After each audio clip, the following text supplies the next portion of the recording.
Bueno, saluditos para todos ustedes, bienvenidos y bienvenidas a todos los presentes por parte de su amigo Edison Valencia, servidor en este campo misional, en este campo de los estudios gnósticos, por parte del gnosticismo, por parte de esta extraordinaria doctrina que todos somos parte con ella y por algo estamos aquí.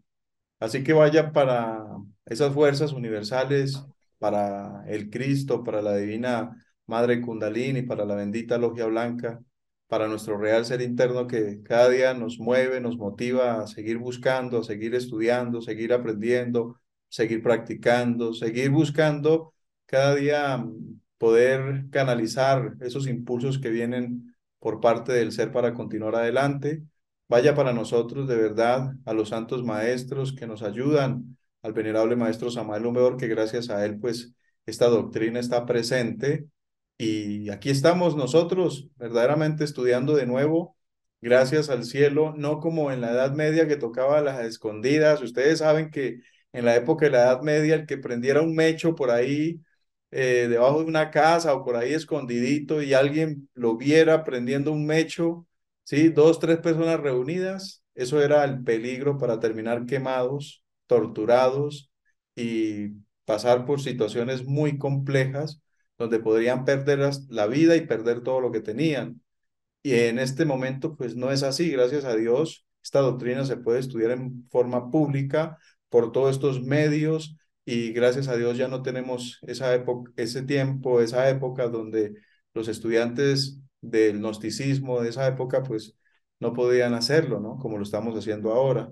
Así que vaya para el maestro que reveló, ¿no? Nos entregó esa síntesis, ese quinto evangelio de una forma realmente amplia para que nosotros podamos estudiarla, practicarla y compartirla con la humanidad. De igual forma, para nuestro venerable maestro Lakshmi, un gran maestro también, que aprendimos demasiado y de verdad que ha dejado una gran huella.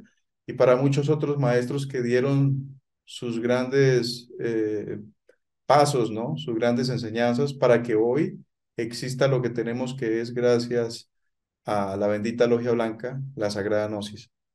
Así que todos ustedes en esta tarde y noche para algunos de ustedes, les damos la bienvenida donde quiera que se encuentren y esperamos que esta conferencia llegue al corazón de ustedes, llegue a la conciencia de ustedes.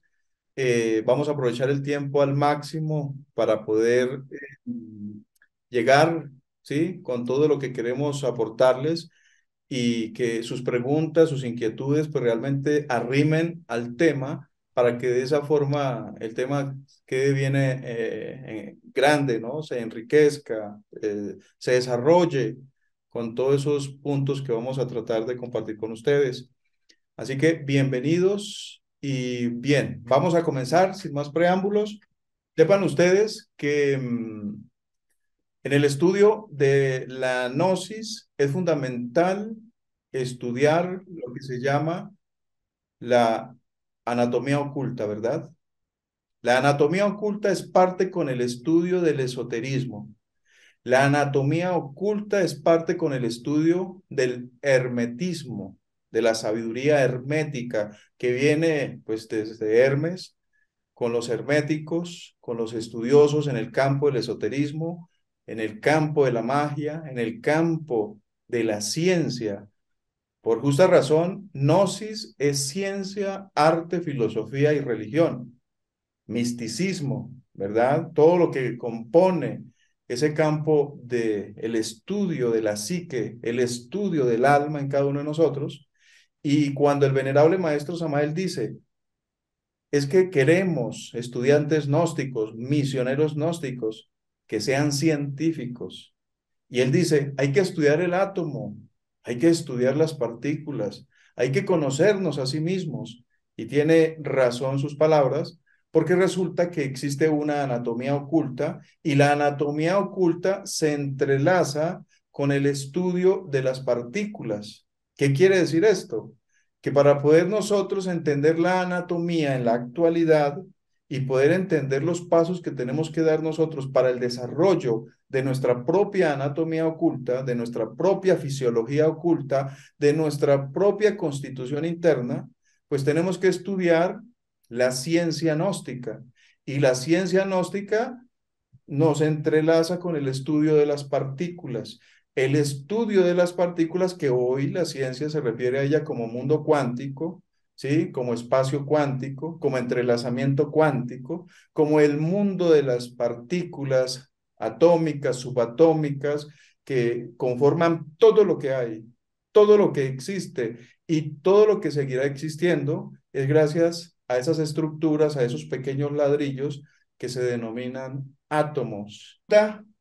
Que si ustedes analizan el estudio de la Kabbalah, se darán cuenta ustedes que desde arriba, desde los mundos aeónicos, desde el Ain 13 o el Aeón 13, desde ese lugar, vienen desdoblándose las diferentes fuerzas que conforman el Ain Sod, el Ain Soraúl, que vienen a conformar, pues de hecho, los desdoblamientos que se vienen a transformar en el famoso árbol de la vida o en el árbol de la Kabbalah, con sus 10 esferas, con sus 10 sefirotes, con sus 10 jerarquías, con sus 10 mundos. Y esos mundos, ustedes saben que no son más ni menos que mundos de luz o mundos de conciencia. Esos mundos de conciencia, a medida que van desdoblándose, podríamos entender, tratar de comprender nosotros, que si están hechos de luz, es de una luz muy especial. ¿Y saben por qué? Porque resulta que cuando analizamos los estudios científicos del átomo, el átomo, hasta donde lo pueden tratar de dibujar los científicos, que incluso en la actualidad ya han logrado ver tal cual es la energía atómica, porque eso es sino como una bola de energía que se mueve, ¿verdad? Los electrones están girando por todas partes alrededor de ese núcleo. ¿Sabían ustedes que ese átomo, en el interior de él, tiene pues de hecho unas partículas subatómicas? Y esas partículas o estructuras de las cuales está hecho el átomo se conocen como neutrinos, como fotones de luz. Y si está compuesto de fotones de luz, de neutrinos, de partículas, ¿verdad? En ese campo subatómico, ¿qué quiere decir esto? Que quiero que ustedes analicen, los que han estudiado sobre las dimensiones a nivel de la gnosis. Ustedes saben que la sexta dimensión, dice el venerable maestro, es un mundo de electrones, es un mundo de luz. Entonces, ¿qué quiere decir esto? Que si es un mundo electrónico, porque son los electrones, como decir, sueltos en el mundo de las causas, en el mundo de la sexta dimensión, por debajo o por encima o dentro de las estructuras de ese mismo átomo en la parte oculta, ¿verdad? Lo que todavía los científicos no han podido descifrar o que no han podido liberar como energía, porque solo han liberado la energía de los electrones, la energía atómica, significa que esas energías por encima de los electrones son sino más luz y más luz y mucha más luz en cada dimensión después de la sexta. O sea que hablando nosotros, por ejemplo, de lo que es el mundo de Geburat, el mundo de Chesed, el mundo de Binat, el mundo de el Cristo cósmico de Chomac, el mundo de Keter, o sea, el ingresar a esas regiones se tiene que ingresar cada vez es con unos niveles de conciencia muy elevados, muy incrementados, porque solo hasta el mundo del alma, que es el mundo de Tiferet, ya estamos hablando que es un mundo hecho de luz, hecho de electrones. Es tanto que en esa dimensión, dice el venerable maestro, es el mundo de las matemáticas, que un ser que vivía allá sabe cuántos átomos tiene una mesa, sabe cuántos átomos tiene una pared, sabes cuántos átomos tiene un pelo de tu cabeza, cuántos átomos tiene un plato de alimento que te vas a consumir en esa dimensión.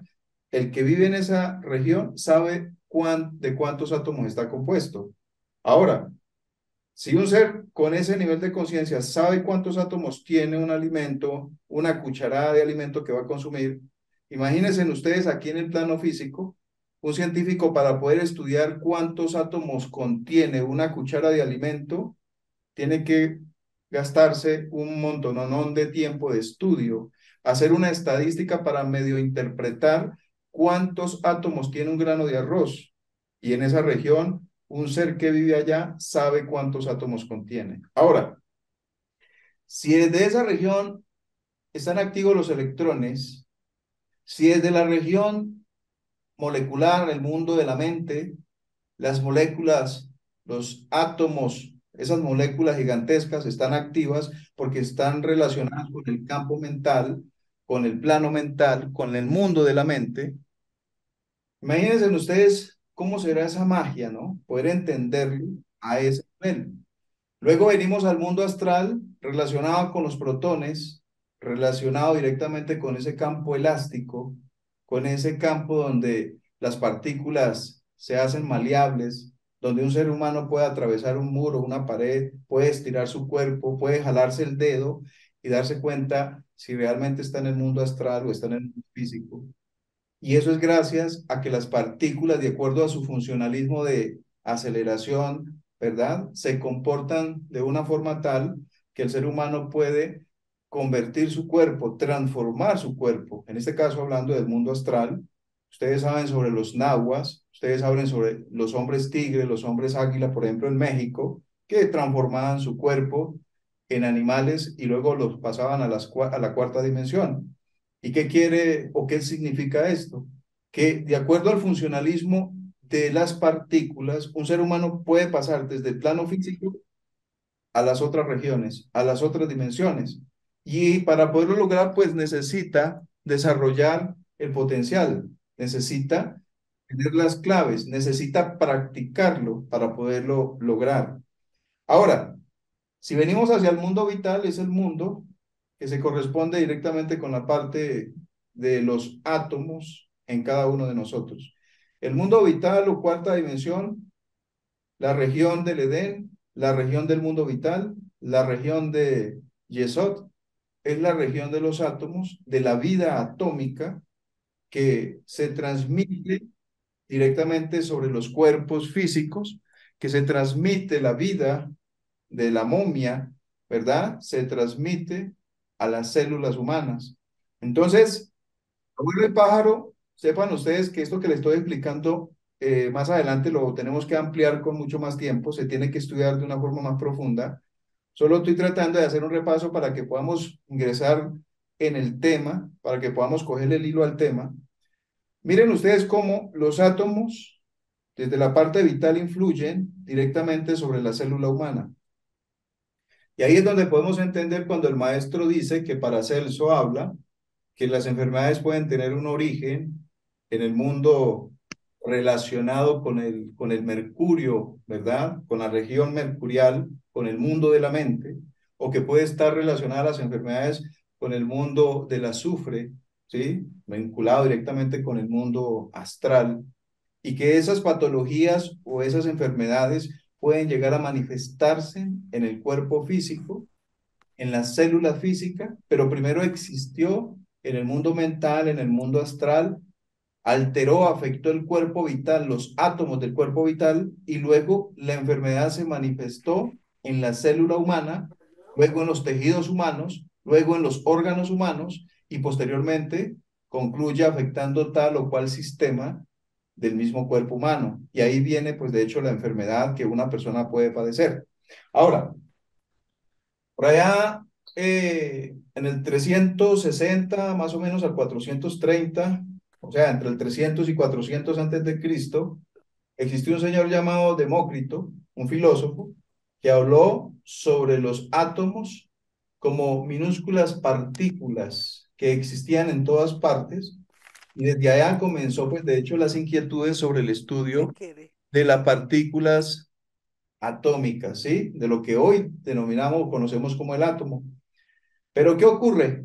Por allá en los años más o menos 30 del siglo pasado, aparece un señor conocido como Niels Bohr, y él, de acuerdo a otros estudios de otros científicos, él pone, pues de hecho, una teoría, ¿verdad?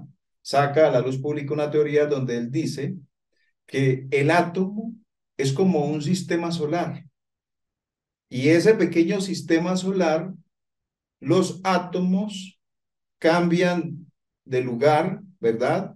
tienen su propio movimiento, pero parecen un sistema solar en miniatura.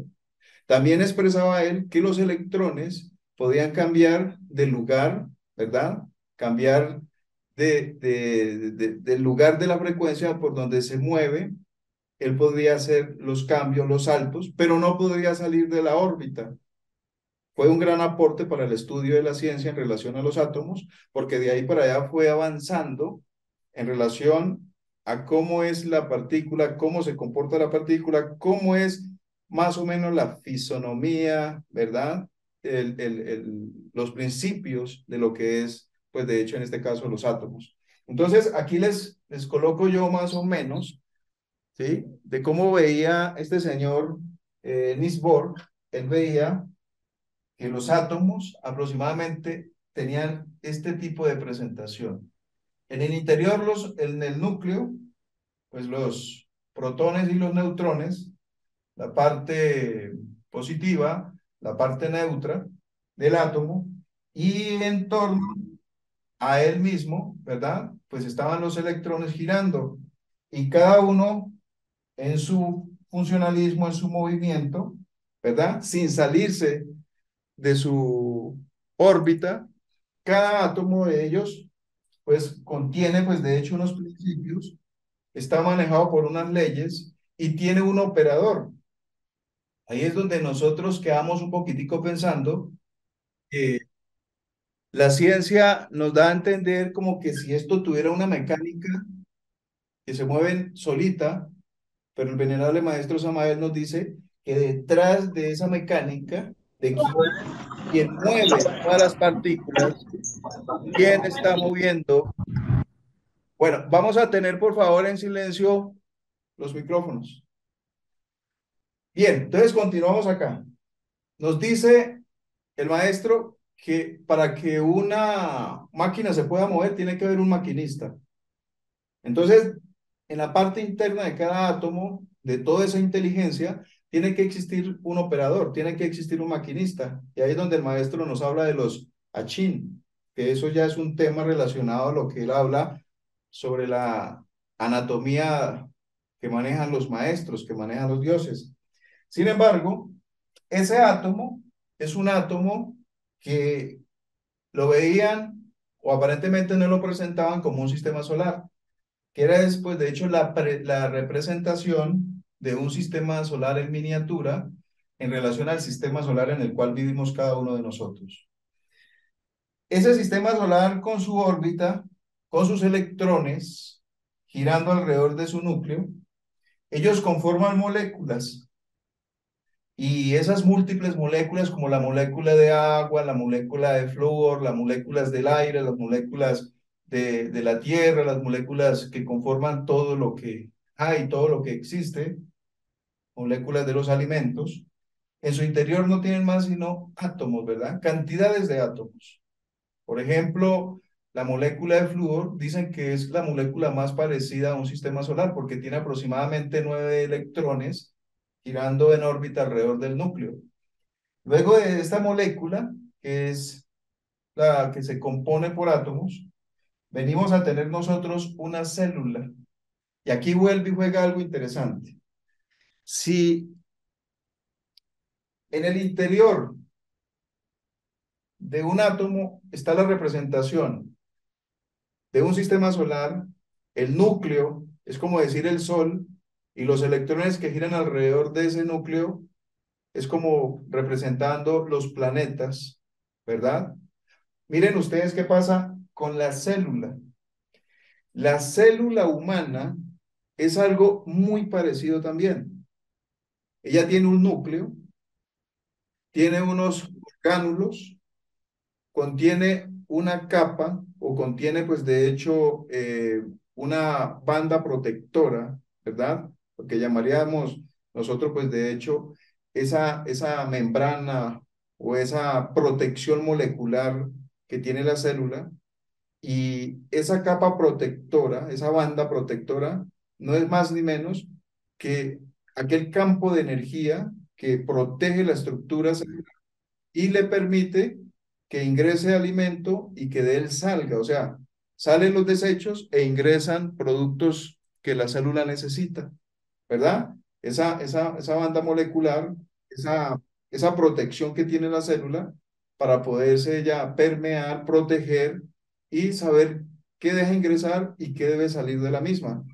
Cuando miramos la célula, ella tiene su núcleo y tiene una cantidad de orgánulos que vienen a comportarse en alrededor de ese núcleo como si fueran una cantidad también de pequeños planetas o figuras planetarias en torno de ese núcleo.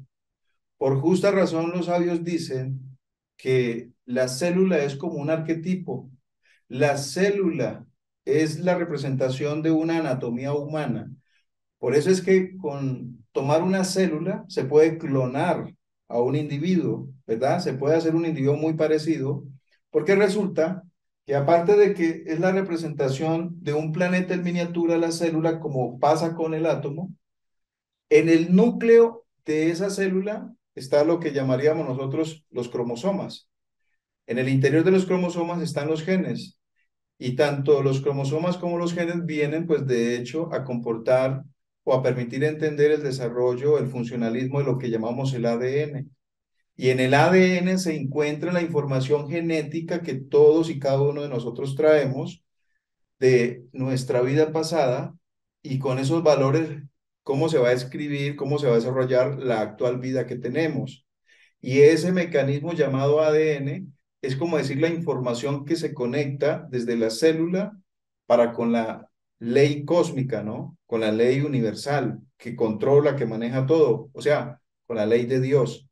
Y si una persona, un ser humano, que debe nacer justamente con 46 cromosomas, XY, YX, o sea, estamos hablando de 23 cromosomas femeninos, 23 cromosomas masculinos, unirlos, ¿verdad? O se unen.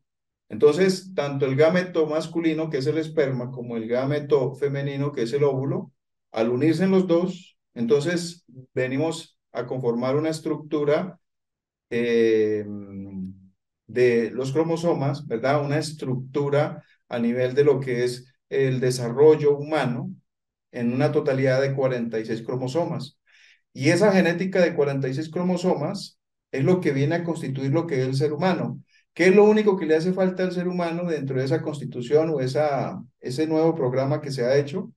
Le hacen falta dos informaciones universales, dos informaciones cósmicas, que sería la del Espíritu Santo, que sería la del Padre. Porque recuerden ustedes que la vida la representa el Cristo y el hacedor de vida, el átomo o la energía que influye al ser humano, es el Espíritu Santo, hacedor de la vida.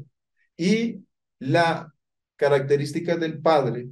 Entonces, esos dos son los que no le suman los científicos a la nueva vida, ¿verdad? A la nueva fusión que hubo de esa genética, de esos 23 cromosomas femeninos y de esos 23 masculinos, para un total de 46.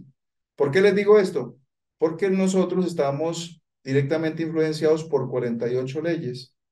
Entonces, el ser humano influenciado por 48 leyes significa que para moverse en 48 leyes, toda su constitución, su parte cromosomática, todo lo que tiene que ver su ADN, todo lo que tiene que ver, pues de hecho, con el origen genético, tiene que estar influenciado por 48 leyes. Y esas 48 leyes se suman esas dos fuerzas o esas dos energías, esos dos átomos, por decirlos así, del Padre, del Espíritu Santo, para que se conforme en total 48 principios o leyes en cada uno de nosotros, para poder vivir en este mundo en el cual nos encontramos, que es un mundo de 48 leyes. Bien, ahora, ¿qué ocurre acá? Estábamos que la célula es la representación de ese sistema solar en miniatura también, ¿verdad? Tiene una capa protectora, tiene pues de hecho un núcleo, el núcleo contiene la información genética y esa información genética es la que nosotros traemos. ¿Qué pasaría donde una persona tenga un cromosoma de más? Ustedes saben que puede haber un cambio, ¿verdad? En la morfología, en las estructuras psicológicas, cerebrales, mentales de una persona, donde tenga, pues de hecho, un cromosoma de más. O sea, todos venimos perfectos y si hay una modificación de un cromosoma, de unos genes en las estructuras del ADN de la persona, ¿sí? Pues aquí el ser humano va a tener unos cambios que puede ser una enfermedad de las cuales conocemos como síndromes. Pero bien, no nos vamos a meter hacia allá, sino continuemos. Un sistema solar en miniatura del átomo, compuesto de electrones, protones y neutrones. Forman un sistema chico, ¿verdad? Luego viene y se forma un sistema mucho más grande, que es la célula, un arquetipo representando todo lo que es el humano, ¿verdad? El humano como tal. Nosotros somos, pues, realmente representados por ese arquetipo que se llama una célula. Esa pequeña célula va a formar tejidos y los tejidos van a formar órganos y los órganos van a formar sistemas. Ahora, para poder adentrarnos hacia la anatomía oculta tenemos que analizar esto. ¿Sabían ustedes que cada uno de nuestros órganos tienen un holograma? Y los hologramas que conforman nuestros órganos, nuestras vísceras, vienen a ser parte de todo un holograma gigantesco que es el holograma humano.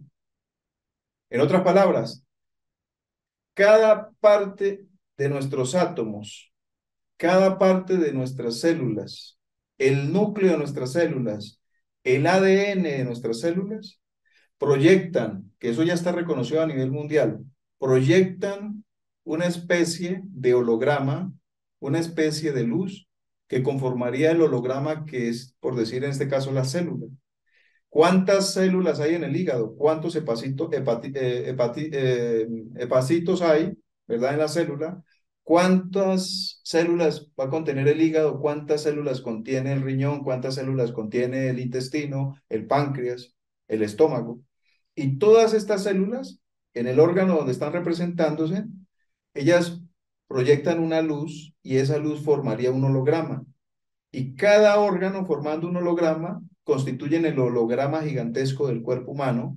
Y por esa razón es que los científicos hoy en día pueden proyectar un holograma del cuerpo humano para estudiar el órgano.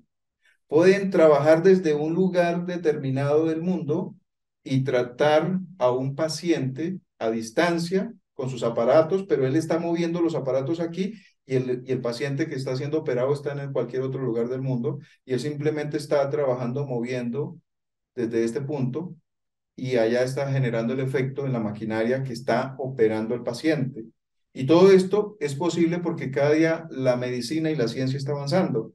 Y si esto sucede, significa que cada día se pone más, ¿verdad?, a nuestras manos la tecnología, el estudio cuántico, el estudio de las partículas, el estudio de los hologramas, el estudio de todo lo que el ser humano constituye como energía. Y por eso cuando vemos la célula, los tejidos, los órganos, cuando analizamos nosotros la constitución humana, pues podemos darnos cuenta que realmente somos un universo, somos una creación extraordinaria, somos lo mejor tal vez dentro de las creaciones que hizo Dios para dar forma a una creación en tres dimensiones, es el ser humano. ¿Por qué el ser humano? Porque el ser humano tiene diversos sistemas con los cuales se desenvuelve dentro de la anatomía y todos esos sistemas son parte de lo que sería la manifestación, ¿verdad? De lo que sería una constitución que no se ve, pero que existe. Ahora, miren ustedes nuestras células, nuestros órganos, nuestros sistemas. Cada sistema ejerce un trabajo diferente. El óseo, el circulatorio, el nervioso, el endocrino, ¿verdad? El excretor, todo lo que tiene que ver, pues, de hecho, con cada uno de esos sistemas, como el sistema inmunológico, los ganglios, todo lo que tiene que ver con el sistema reproductivo. Cada sistema trabaja de acuerdo a su función en el cuerpo humano. Cada uno de ellos ejerce su trabajo y ese trabajo se ejerce gracias a que hay unos átomos que están trabajando para que eso se suceda. Y ahí es donde tenemos que entender ahora el maestro cuando él nos dice, en cada órgano, en cada tejido y en cada estructura del cuerpo, como órganos, como vísceras, ¿verdad? Que conforman al ser humano en todo su funcionalismo de anatomía, existen unos átomos que trabajan para que eso se pueda realizar. Y esos átomos se conectan con las moléculas y las moléculas se conectan directamente hacia las células y todas las células se entrelazan, todas trabajan en común acuerdo para que ese órgano pueda funcionar. Y aún más allá, si esas células trabajan en común acuerdo para que el órgano pueda funcionar, significa que siguen habiendo unos movimientos que nosotros desconocemos desde el mundo cuántico para que todo un sistema pueda elaborar y pueda mantener en perfecto equilibrio toda la estructura anatómica de cualquiera de nosotros. Entonces, miren ustedes cómo el venerable maestro nos dice que cada ser humano en ese campo cuántico, en ese mundo de partículas, tenemos nosotros átomos que se llaman átomos obreros. Si lo han escuchado ustedes, ¿verdad? Los famosos átomos obreros, y por aquí como que comenzó como que a brincar eso por aquí raro. Bien, entonces existen los átomos obreros. Esos átomos obreros son los que trabajan desde lo interno de cada órgano para que las células y las moléculas puedan funcionar correctamente.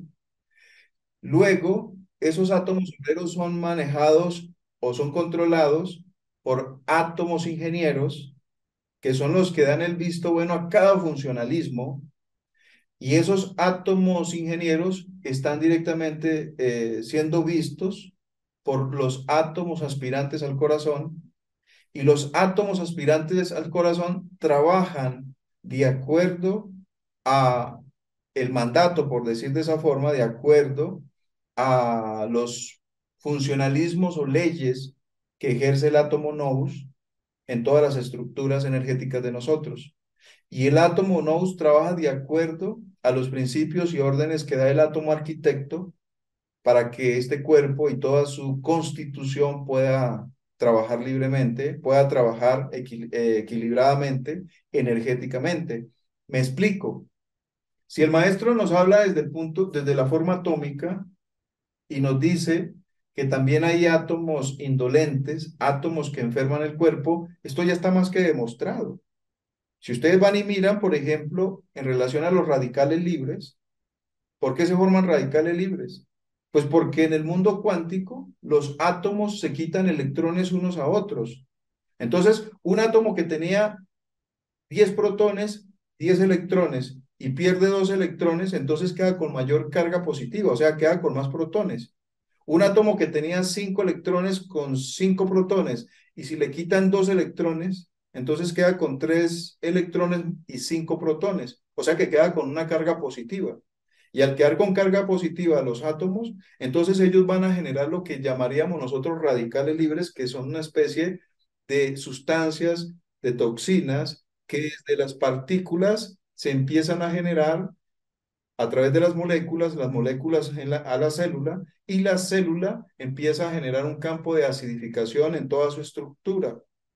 ¿Por qué? Pues porque no tiene iones en perfecto equilibrio, no tienen una capacidad igual de cargas en positivo y negativo, o sea, en electrones y protones. Y cuando esto sucede, entonces cuando el cuerpo empieza a producir mayor carga iónica positiva, entonces se va a ver reflejado en las células. Y si ponemos de ejemplo el hígado recargado de iones electropositivos o de átomos indolentes, como le dice el maestro, esto viene a producir lo que llamaríamos nosotros un proceso de acidificación del órgano. El órgano se inflama, el órgano se irrita, el órgano puede producir en él mismo un tumor, puede producirse en él una cirrosis, puede producirse en él un problema severo, ¿no? Muy fuerte, que lo va a enfermar y lo va a dañar.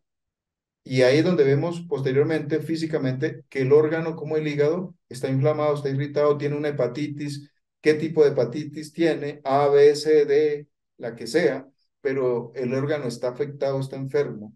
¿Y es por qué? Porque hay mucha sobrecarga de iones positivos, átomos indolentes que están enfermando el órgano. ¿Cuánto hace que se hablaba así con ese lenguaje?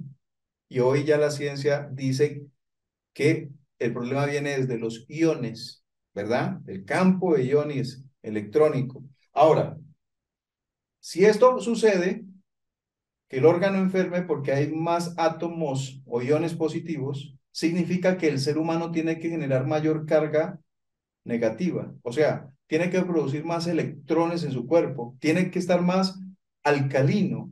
Y eso ya está más demostrado por todas partes. El ser humano debe mantener más alcalino, o sea, con más electrones.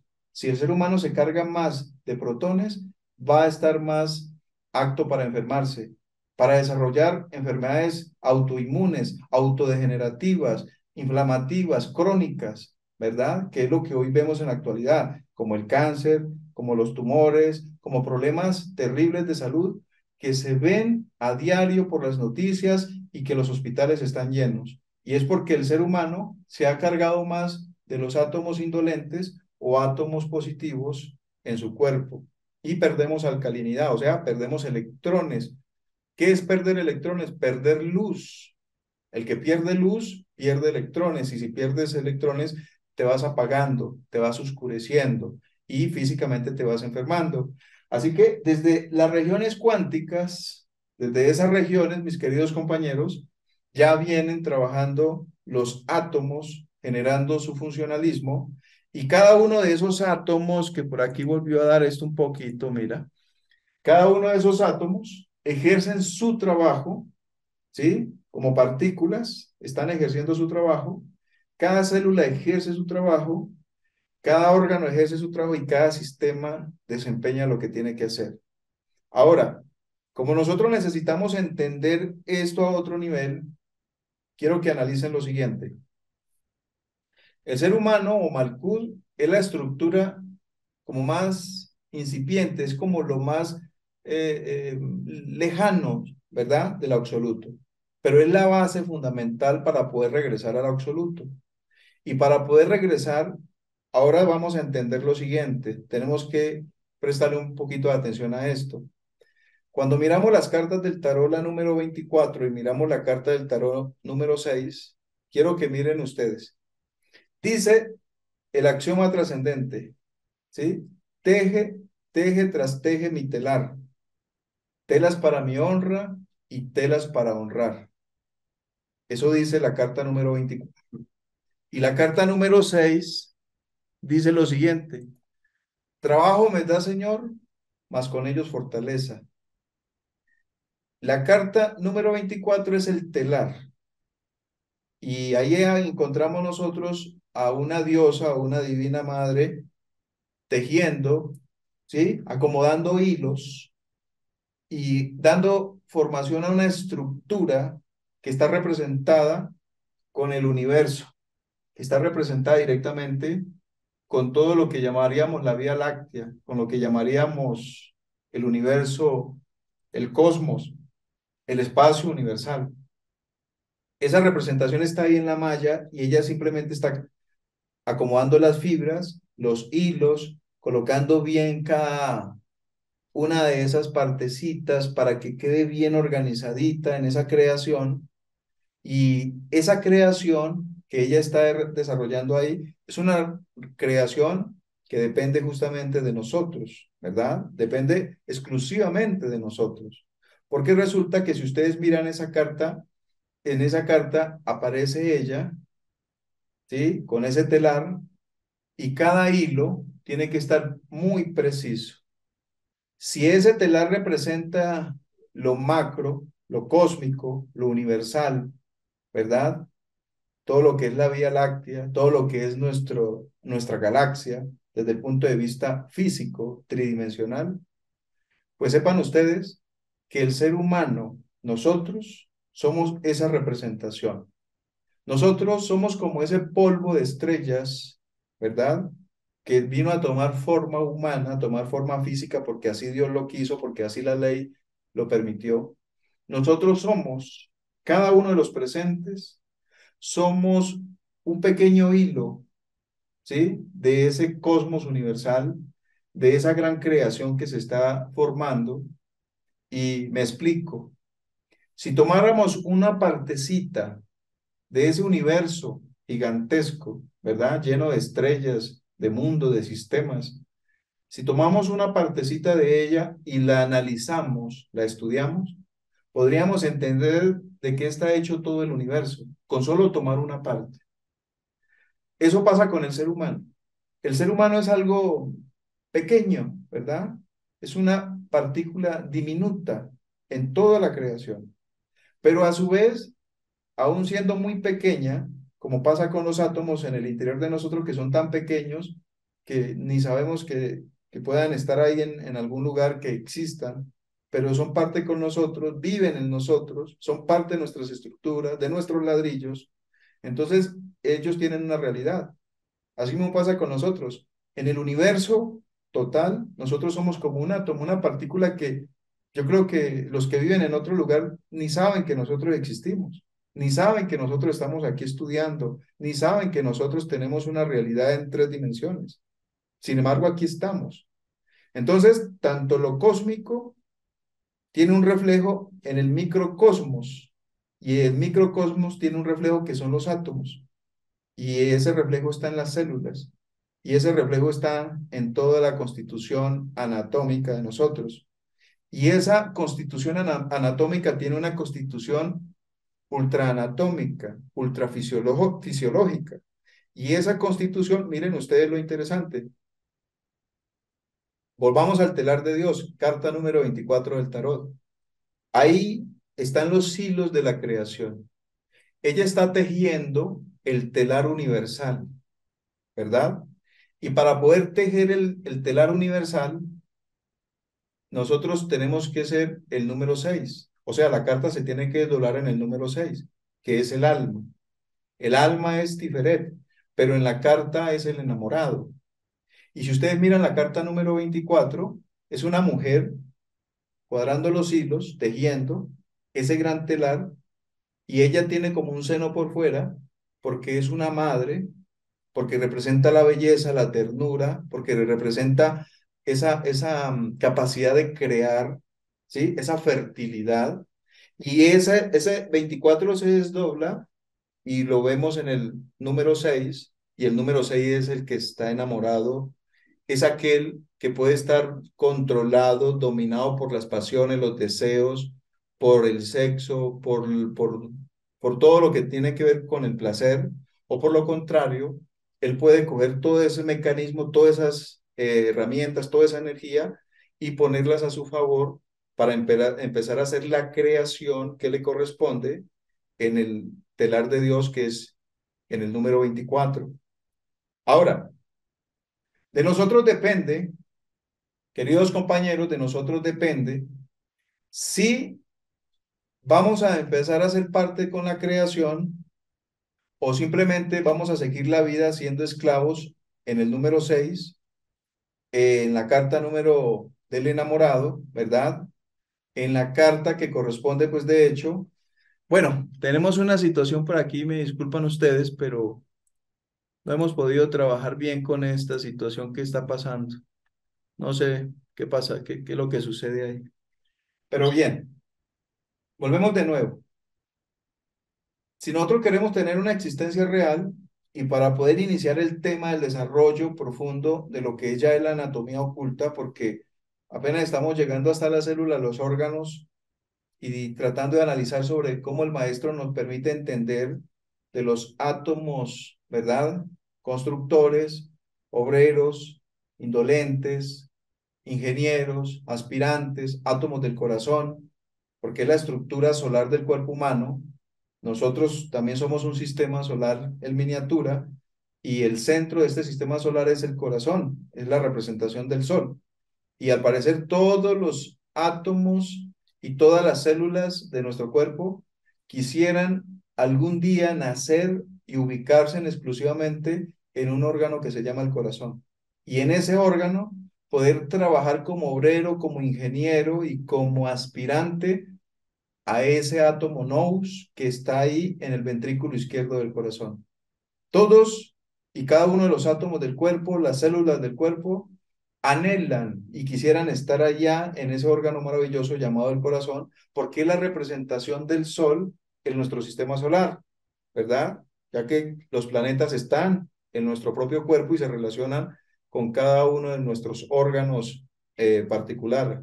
Ahora, ¿qué ocurre con esto?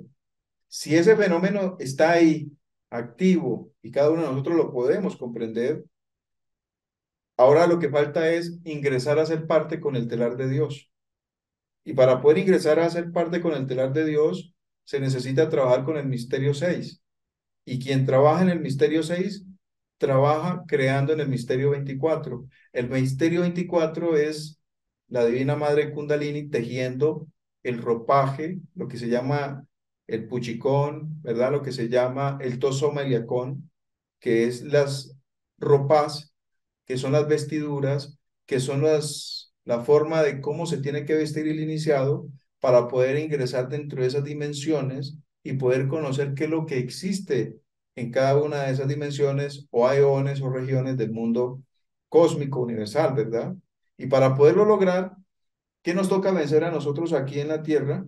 Pues todos nuestros placeres, nuestros deseos, nuestras fornicaciones, nuestros abusos, todo lo que tiene que ver con lo que le gusta el ego, cómo nos esclaviza el ego, a eso le toca trabajar, ¿sí? Con eso tiene que trabajar el iniciado en el misterio 6 para que en el misterio 24 la Divina Madre Kundalini pueda empezar a dar forma a las ropas, a las vestiduras, y pueda ir colocando ese hilo en ese gran telar. Cada hilo del telar es como la representación de un maestro, de un hierofante, de un iniciado que ingresa a ser parte con ese telar universal. Y el que logra ser parte con ese telar universal es porque ella colocó una hebrita en ese gran telar. Y en ese gran telar, pues de hecho que están todos los dioses pleromáticos, ¿verdad? Ahí se encuentran ángeles, arcángeles, potestades, tronos, serafines, querubines, malachines, ¿verdad? Jerarquías y jerarquías son parte de esa estructura llamada el telar de Dios.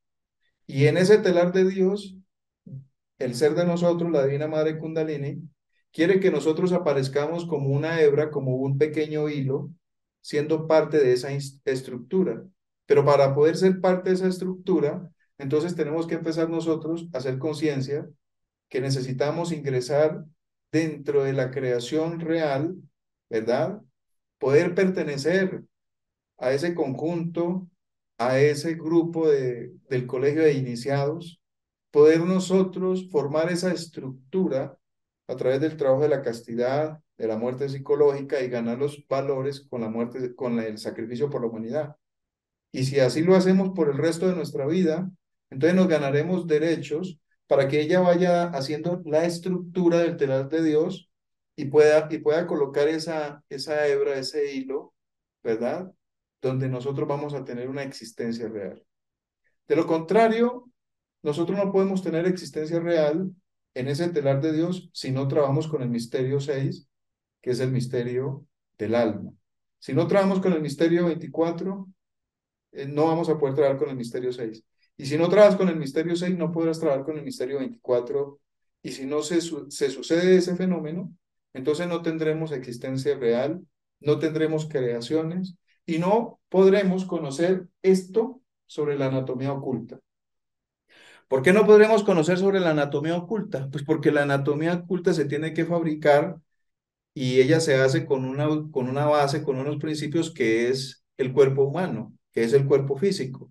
Entonces, de aquí para allá, ya vamos a ingresar en un estudio donde tenemos que estudiar las glándulas, tenemos que estudiar sobre los chakras, tenemos que estudiar sobre los nadis, tenemos que estudiar sobre todos estos principios energéticos, tenemos que estudiar sobre la energía transmutada, tenemos que estudiar sobre el Kundalini y tenemos que estudiar sobre el despertar de la conciencia, tenemos que estudiar sobre la psique y sobre todas esas estructuras que se van formando, que no se compran en un curso, que no se consiguen porque te las vendieron por internet, que no te la dan porque te dicen, es que si pagas tanto dinero, no te preocupes que ya la vas a tener. En esto no se puede ganar porque alguien le dice que tú eres buena gente, que eres un gran señor, una gran señora, y ya con eso tranquila, que vas a adquirir la iniciación, vas a adquirir el desarrollo de la estructura interna. No, aquí no se trata de buena gente o mala gente, no se trata si compras o no compras, ¿verdad? Esto se hace si la persona trabaja, si la persona desarrolla, ¿verdad? Este trabajo es la persona que lo puede alcanzar, es la persona que lo puede desarrollar. Así que la iniciación y todo esto sobre anatomía oculta ni se compra ni se vende. Hay una pequeña estructura que es como una especie de ruinas, que es lo que tenemos hasta el momento. Es como la base. Pero para poder levantar esas estructuras a un nivel superior, y darle brillo y pulirla y ponerlas bien hermosas, llenarlas de luz, se tiene que hacer a través del trabajo que nosotros necesitamos realizar. No se puede recibir porque otro me dijo, venga, le pongo la mano y ya, venga, le desperté y ya usted la tiene, porque no es así. ¿Verdad? No se puede ganar esto simplemente con buena voluntad o simplemente porque lo compré en un curso o porque estuve en un retiro una semana y ya el maestro ya me dijo que ya tengo despierto el Kundalini, que ya tengo ciertos cuerpos, que ya puedo pasar a tal o cual dimensión, porque realmente eso no es así. Se tiene que ganar es con hechos y los hechos los tenemos que desarrollar nosotros. Así que ya para darles a ustedes palabra para que ustedes den sus aportes, les resumo, ¿sí? Lo que hemos tratado de explicarles a ustedes, y es que desde los átomos a las moléculas, a las células, todo es una conformación de un universo en miniatura. Cada célula es un universo en miniatura y cada sistema de nosotros va a conformar una anatomía, un vestido en el cual pues cada uno de nosotros estamos en este momento. Y de este vestido dependen todas las estructuras o ladrillos atómicos que mantienen en un perfecto equilibrio cada órgano y cada tejido y cada parte de nuestro cuerpo, cada sistema, ¿no? Y cada uno de esos sistemas tienen átomos que pueden llegar a enfermar el cuerpo humano o tiene átomos que van a llenarlo de vida, de salud, de bienestar, ¿verdad? De mucho brillo, de mucha lucidez. Y cada órgano tiene sus trabajadores, como pasa con las células. Son ladrillos del órgano, igual pasa con los átomos. Cada átomo trabaja para que todo se mueva en un perfecto equilibrio. Todo depende de nosotros para que eso se suceda. Y toda esa inteligencia trabaja de acuerdo al átomo nous. Y el átomo nous trabaja de acuerdo al átomo arquitecto. Y de acuerdo a todos esos funcionalismos y leyes universales, principios que hay en cada uno de nosotros a nivel atómico, pues depende el desarrollo, gracias, depende el desarrollo del trabajo que hay que hacer en el misterio 24 y en el misterio 6. De ese trabajo ya empieza el desarrollo de una estructura que es la estructura de la anatomía oculta, ¿verdad? Y en esa anatomía oculta, pues están los cuerpos, 7 cuerpos, centros, chakras, vórtices, átomos de luz, cuerdas de luz, nadis, ¿verdad?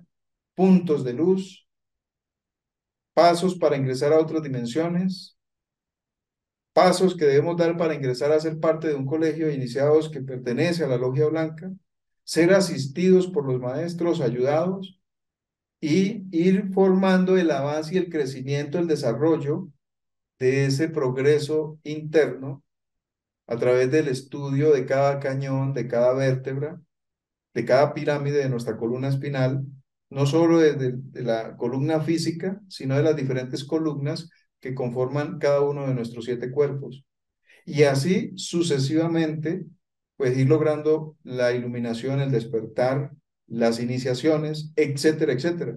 Entonces, hasta este punto, quiero saber la opinión de ustedes, porque si nos ponemos de acuerdo y cuando veamos la otra conferencia, pues ya tenemos que ingresar a ese otro nivel de estudio, ¿verdad? Pero hasta este punto, ¿qué pregunta, qué inquietud tienen cada uno de ustedes?